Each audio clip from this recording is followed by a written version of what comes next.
imaginary friend, it's me, Lee, and today I'm thinking about why it feels so weird and awkward and uncomfortable to market and promote our own work. I feel like this is a very common experience amongst business owners, especially creative entrepreneurs. Any business where you're essentially playing a pivotal role in the creation of the product or service, I think it's really common to feel kind of awkward and uncomfortable about actually marketing and selling your work. It's something that I don't think is as much of an issue if you're like drop shipping on Amazon or reselling stuff on eBay. It seems to be something that's just a lot more common with creative entrepreneurs, where we're selling something that's a bit more personal to us.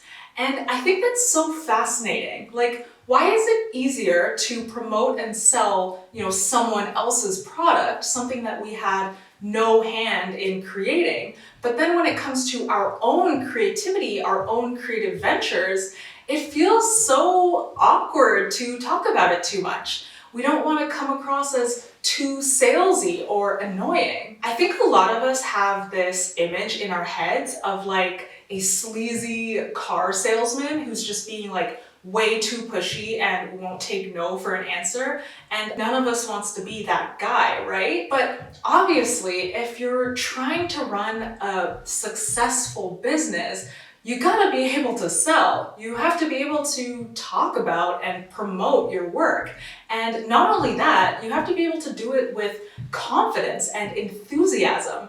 Not just, awkwardly posting a picture or an announcement on social media once and then never talking about it ever again. When I say it like that, it seems so obvious, right? But I'll be honest, this is a really common issue. This is something that I've personally struggled with in my business, and I've seen lots of other creative entrepreneurs have that same struggle as well. They just feel kind of awkward talking about themselves and the things that they create. Even knowing what you should do doesn't necessarily make it, that much easier to actually do it. Like, I think about when I used to run my jewelry business, I knew that I should probably market a little bit more on my email list. Like, that would be the smart business thing to do. But I just felt so shy and awkward about sending people emails, even though they voluntarily signed up for my email list. They wanted to get my emails. I felt way too annoying and too awkward to actually send them. It took all of my emotional energy just to even post pictures on Instagram with the most basic and boring and impersonal captions ever. That took all of my marketing emotional energy. And I would only ever send emails when I had really big announcements, which was not all that often. So I really wasn't utilizing this pretty good list that I had. I was so young back then, and I've learned and grown so much. And honestly, I've been able to adopt some really amazing mindset shifts that have allowed me to, market and promote things in my business without feeling salesy or sleazy. I feel really confident talking about my work now, and I'm not embarrassed to tell people what I do. I'm actually really proud and excited about it. I've been able to make marketing and sales feel natural and authentic to me. And so I wanted to make this video basically to help any of you that can identify with this struggle. I think for most people, this is purely a mindset issue, which is actually great because we can change our minds. It's incredible. And so I want to identify some of the really common reasons why you might feel like, self-promotion and marketing just feels really awkward and uncomfortable. And my hope is that if you can relate to some of these reasons that I'm going to talk about, you can start to shift your beliefs and your thoughts around it so that you can adopt a more positive and productive mindset around marketing and promoting your work. Okay, so reason number one, you haven't sold your offer to yourself yet. I think this is actually the most common issue. If you yourself wouldn't buy or invest in the product or service that you're offering, it is going to feel really awkward and pushy to try to get someone else to buy from you.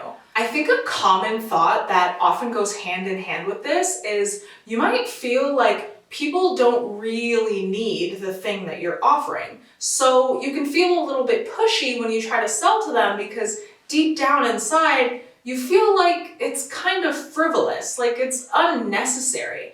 I see this a lot with product-based businesses in particular. You feel like you're not really changing the world, you're just selling a planner or a necklace. But honestly, I feel like that's actually such a disservice to the actual value that you're providing for people. Which leads me to the next reason that you might feel like, selling and marketing your work is uncomfortable, which is that you're not offering the right thing. Or like you're focusing on the wrong aspect of your offer. Basically, you're not focusing on the actual value that you're providing. I want to make this concept as simple and clear as possible because otherwise I could spend the rest of this entire video just talking about offers and value. Like I really could just talk about that forever. But the main point I want to make is this. No one is actually very interested in the specific thing that you're selling. I know that sounds weird, but stay with me, okay? For the most part, generally speaking, people buy stories and results, not things. What they want is the result. They want the transformation. They want the emotion that they'll get, the feeling that they'll get when, they get your thing or the result of the service that you're offering. I want to give you an actual concrete example of this concept because as simple as it sounds, I think it's actually one of the most difficult concepts for new business owners to grasp. It's something that I see all the time with new businesses. When I look at their marketing, it's definitely something that they have a little bit of a struggle with. So let's take, for example, a handmade jewelry business. As a designer and a maker of handmade products, I was always kind of focused on the jewelry itself as an art object. I really cared about the materials that I was using and the design process and how much work went into making each piece by hand and how much time went into it. Those are the things that I was really passionate about. But then when it came to actually marketing and selling my jewelry, I had a little bit of a struggle because honestly, by that point, I was kind of over it. The fun part for me was over. I'm a designer, I made the jewelry. That was the exciting part for me, and now it's done. Please buy it. But really, when it comes to marketing and selling, the focus always needs to be on the value that you're providing to that other person. You need to understand their perspective. What are they looking for? Why would they want to purchase your work? And back then, I honestly actually didn't even really know why anyone would buy my jewelry beyond just seeing it and thinking it was cool. I really thought that was kind of it. That was the main thing. They just think it's pretty and then they'll buy it. And that's the whole story. But there's actually so much more to it than that. And I think a lot of product-based businesses really struggle with this exact same thing. We think it's just a ring or it's just a dress or it's just a planner. And it's not that deep. But actually, I think it is that deep. I know this is gonna sound dramatic, but personal style is one of the most profound ways that people express themselves. And selling a product that someone can wear is so valuable. It can completely change someone's mood, it can make them feel more confident. It can remind them of a loved one. It can make them feel connected to someone. I think that's really powerful. There is actually so much value there. And when you realize that real value and focus on that, what the customer is getting out of that experience, it is so much easier to talk about and promote your work. Because at that point, it doesn't really feel like self-promoting, you're not focused on yourself anymore. You're focused now on what the customer is getting. And you're not trying to convince them to be interested in the cool thing that you made. It's more like you're offering them a gift. And that's so exciting because it's exactly what they've been looking for. Okay, so those are the really big ones, but I'm not done yet. The next reason that I want to talk about that it might feel kind of hard to promote your own work is this.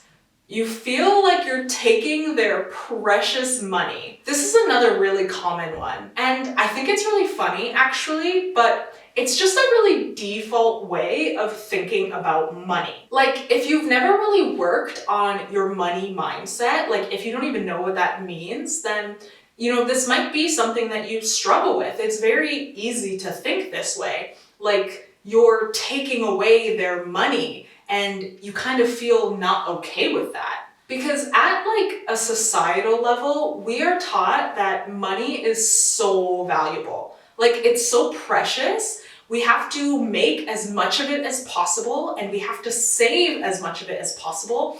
And we have to be very strict about where we spend it. Obviously, I'm oversimplifying a very complex and nuanced subject, but you kind of get what I mean, right? This is generally how most of us see money. So naturally, as an extension of that thought, when we're running a business, it might feel a little bit weird to take away that precious resource from someone. But here's the thing, money itself is not actually that valuable.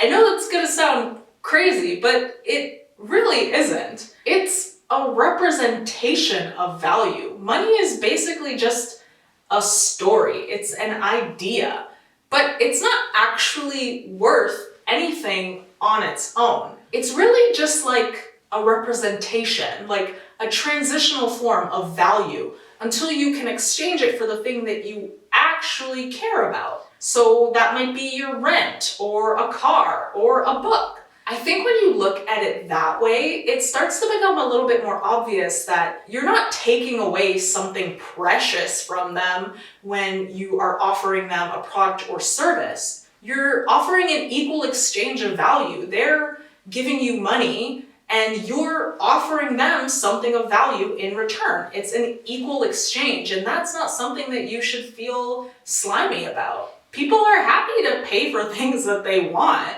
Like, that's the whole point of money. It kind of goes back to the first point, actually. You have to believe that, the thing that you're offering is actually valuable. You have to feel confident that it's worth what you're asking for. If you yourself feel like, the product or service that you're offering isn't really worth what you're asking for, then of course you're gonna feel kind of sleazy and awkward when you talk about your prices. And the last reason I wanted to talk about in this video, why it might feel kind of awkward and salesy when you try to market your own work, is that you're not being authentic. You're not being a real human. You're trying to remember a script that you got off someone in a Facebook group. I see those kind of scripts all the time, like sales scripts, and they honestly drive me crazy. Because, it's coming from a good place, the intention is to help you get better at sales, right? But I honestly see it as such a band-aid solution because they're not actually teaching you the skills. They're not actually teaching you how to talk and how to connect with people and how to sell. They're just giving you a script that, you're supposed to follow. And of course that doesn't feel natural. If you just say someone else's script word for word, it's not gonna feel like you. It's not gonna feel authentic because you didn't write that script. It's someone else's words. In my personal experience, having a script really works best if you're the one who writes it, because then it'll feel authentic to the way that you actually talk. It'll just feel like you're having a natural conversation. And this applies to sales calls, which, that's what usually those scripts apply to, but it also applies to how you're writing your marketing emails and how you're writing your captions on social media, and the copy on your sales pages. All of that works best if it feels natural and authentic to the way that you're actually talking to someone. Because at the end of the day, we're trying to sell our products and services to other humans. And what we're really trying to do is just form a human connection with another person who might potentially want to invest in our product or service. Like, at the end of the day, we're just having conversations with people, even if it's, over email or over social media or on a sales page. It's still just a human connection. Nobody likes feeling like they're being sold to. That kind of super gimmicky marketing strategy might work for some people, but honestly, I feel like modern consumers are so savvy. People can tell when you're being authentic. People can tell when you're reading a script. They can tell when they're being sold to. And that's what feels pushy and annoying. It's so much more authentic if you could just harness the energy that you would use if you were trying to recommend a new show that you saw on Netflix to one of your best friends. You're just telling them about something really cool that you enjoy, that you think that they would enjoy too. That energy is salesy. You're trying to sell them on this Netflix show, but it doesn't feel awkward, right? It feels exciting because you're sharing with them something that you think that they'll enjoy. That is how you make marketing feel authentic and natural. I think when you can tap into that energy when you're talking about your work, it is so compelling and it's so much more effective than trying to say the perfect thing and reading off a script. And the best part of all is that it doesn't feel sleazy, it feels fun and exciting. Okay, that's all I have for you today. If you're a business owner or if you're planning to start a business, be sure to check out some of the links that I have in the description, because I've got some freebies there for you that will help you build a magnetic brand. That's what I do. I'm a brand designer and a brand strategist, and I love to help people build, the businesses and the brands of their dreams. So check out the links in the description below. And if you want to see more content in the future about business and branding and having an entrepreneurial mindset, be sure to subscribe and like this video and comment telling me that you like me. Thank you so much for watching this video. Don't forget to like and subscribe and comment down below how much you like me and how cute and funny I am. I hate ending videos. It's so awkward. One of those gotta be good, right? I think one of those is good.